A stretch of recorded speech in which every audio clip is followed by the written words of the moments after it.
Hi, today I want to introduce you to Bink. Bink is an app and hardware system that allows you to control things within your home. These can be things such as lights, TVs, air conditioning units, small appliances, larger appliances, or anything that has power and a Wi-Fi connection.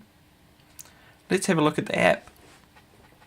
This is Bink. It's a prototype at this stage, but in the future it will be able to control anything within your home.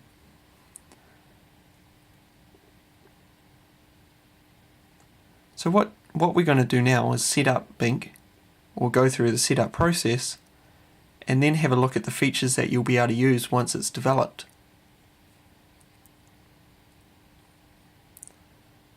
Welcome home. Let's get you settled in. What would you like to name your property? Home, batch, apartment? You can control multiple locations from the one app, so you could have your home, your apartment, any place that you want to control set up in here. Once you've named the property, you can name the room that you'd like to set up first. They could be things such as lounge, kitchen, hallway, whatever room that has something in it you want to control. In this example, I've already set up a bunch of rooms and properties. One thing that Bink encourages is that you put a sensor within each room. This sensor can sense things such as temperature, humidity, motion, light, and as well as that, it has a live webcam link, so you can get real-time feedback about what's going on in each room.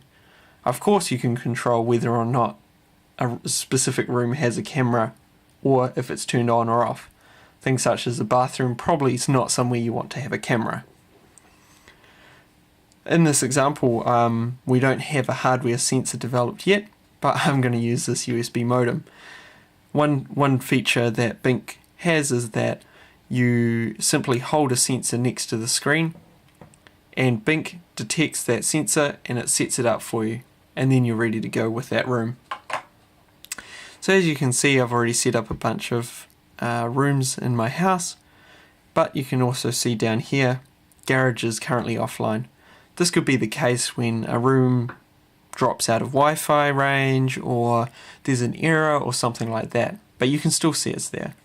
And at the bottom here, you've got add new room, to add any new rooms that you in the future want to add. On this page you get a good overview of the rooms.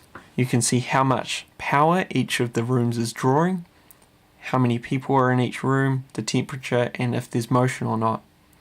In this example, there's one person in the living room. You can see they've got the air conditioner heat pump on, most probably because it's sitting at 22 degrees. There's motion in the room and it's drawing 3.2 kilowatts of power, and that's probably because I've got the TV on and the heat pump. Let's go into the living room and have a look at what we can control. So in here, first of all, you can see you've got a big live webcam link. Let's click on that to get a closer view, and you can see the TV's turned on. So from this panel, this allows you to control the room you're in. You can see stats on the side, things that you've got in the room, and various scenes which you might want to set. A scene allows you to quickly adjust a lot of things at one time, so you don't have to go through setting up common scenes that you would have, such as if you're watching a movie, you're going to want the lights dimmed, and you're going to want the TV, DVD player and stereo on. But when you're having dinner, you're going to want the lights up bright, and you might want music, but in general you don't, so all that's off. And you simply click one of these to reset the entire room to that scene. Each of these things have multiple states.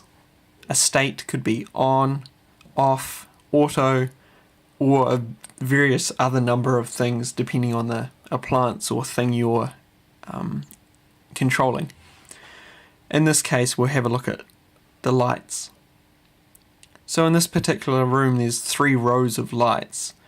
Each row of light can be controlled individually. So when you are in the on state, you might want one of the rows of lights to never come on, or you might want one row of lights to be dimmer than the other for certain reasons, you can simply adjust this by tapping and dragging up and down to adjust the percentage of each row of lights.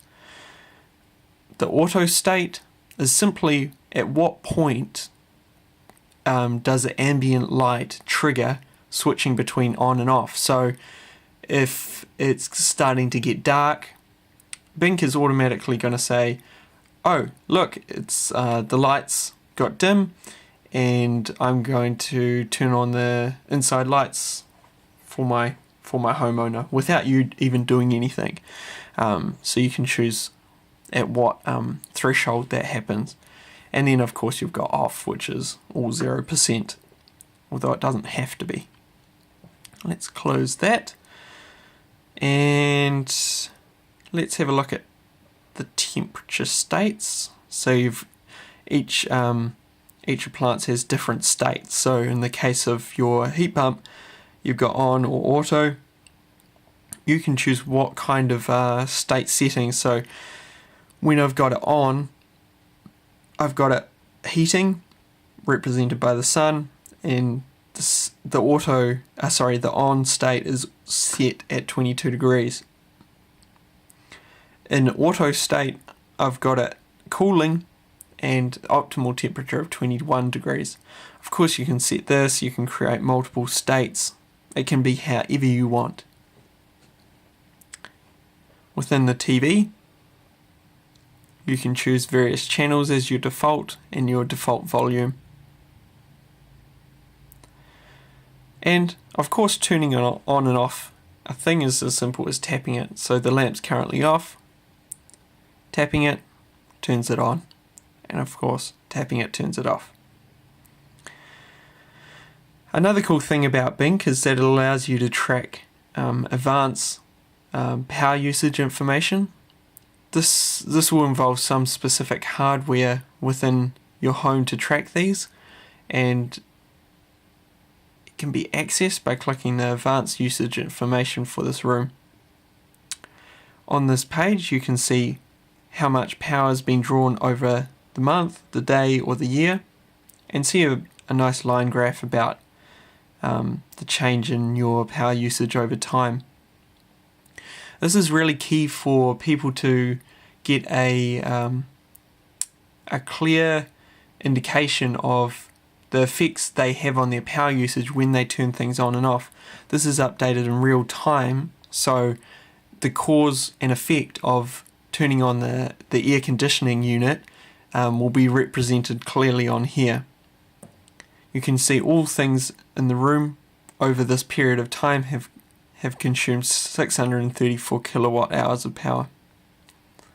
And you can see specific breakdowns of the various groups of things within each room. So heating and cooling, in this case in the lounge, has consumed 210 kilowatts of power, which is 35% of the overall room's power. It's quite a lot, but heating and cooling is one of the biggest draws of power. And each of these breakdowns can be switched between a line graph and a pie graph, giving you a clear idea of how much that particular group of things is consuming. So in this case, small appliances have consumed 18% of the overall room's power usage. So that's it. That's Bink. I hope you've enjoyed this preview, and hopefully we'll have some cool developments for you in the future. Over and out.